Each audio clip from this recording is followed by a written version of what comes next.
বাংলাদেশের অধিকাংশ মানুষের অধিকাংশ ভোটারের সমর্থন এই দল পাওয়ার সম্ভাবনা যত বেশি উজ্জ্বল হয়েছে, তত বেশি দেখেছেন বিএনপিকে মিডিয়া ট্রায়ালের সম্মুখীন করা হচ্ছে।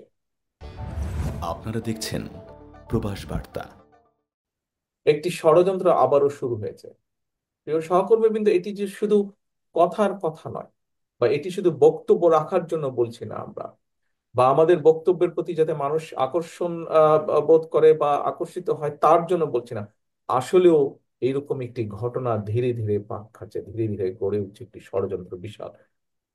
বাংলাদেশের অস্তিত্ব, সার্বভৌমত্ব, গণতন্ত্রের ভিত্তি, গণতন্ত্র, জাতীয়তাবাদী শক্তি, সকল কিছুর বিরুদ্ধে এরকম একটি ষড়যন্ত্র ধীরে ধীরে গড়ে উঠছে। আপনারা যারা অ্যাক্টিভিস্ট আছেন, নিশ্চয়ই আপনারা এটি অনুধাবন করছেন। যে কোনো সময়ের থেকে এই মুহূর্তে সবচাইতে বেশি প্রয়োজন। নিশ্চয়ই আপনারা খেয়াল করেছেন বিগত কিছুদিন যাবত যত ধীরে ধীরে জিনিসটি তৈরি হয়েছে যে বাংলাদেশের অধিকাংশ জনগণের সমর্থন, আগামীতে যদি একটি স্বচ্ছ নিরপেক্ষ নির্বাচন হয়, বাংলাদেশের অধিকাংশ মানুষের অধিকাংশ ভোটারের সমর্থন এই দল পাওয়ার সম্ভাবনা যত বেশি উজ্জ্বল হয়েছে, তত বেশি দেখেছেন বিএনপিকে মিডিয়া ট্রায়ালের সম্মুখীন করা হচ্ছে। আজকে সকালেও আহ দেশে কয়েকটি পত্রিকায় কিছু ঘটনা দেখলাম।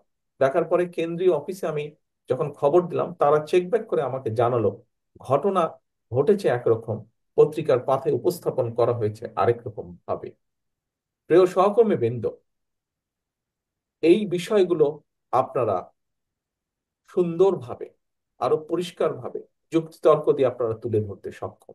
অর্থাৎ যেই কথাটি আমি বলতে চাইছি, একটি মহল বা যারা ষড়যন্ত্র করছে বাংলাদেশ জাতীয়তাবাদী দল, বাংলাদেশি জাতীয়তাবাদী শক্তির বিরুদ্ধে, একই সাথে দেশের স্বাধীনতা সার্বভৌমত্বের বিরুদ্ধে, তারা তাদের অবস্থান থেকে তাদের সাথে যে সকল মিডিয়া হাউসের সম্পর্ক আছে তাদের মাধ্যমে ঠিক 111-এর সময় যেভাবে বিএনপিকে মিডিয়া ট্রায়ালের সম্মুখীন করা হয়েছিল, ঠিক একইভাবে এরকম একটি প্রেক্ষাপট ধীরে ধীরে তৈরি করার চেষ্টা তারা করছে।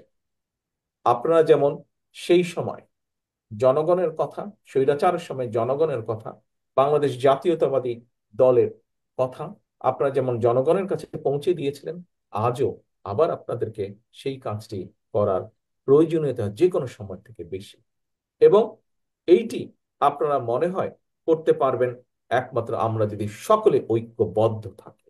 এবং এই কাজটি শুধু আপনারা করতেই পারবেন না, আমি দৃঢ়ভাবে বিশ্বাস করি এই কাজটি সবচেয়ে সুন্দরভাবে, সবচেয়ে সঠিকভাবে আপনারাই করতে পারবেন, আপনাদের পক্ষেই করা সম্ভব।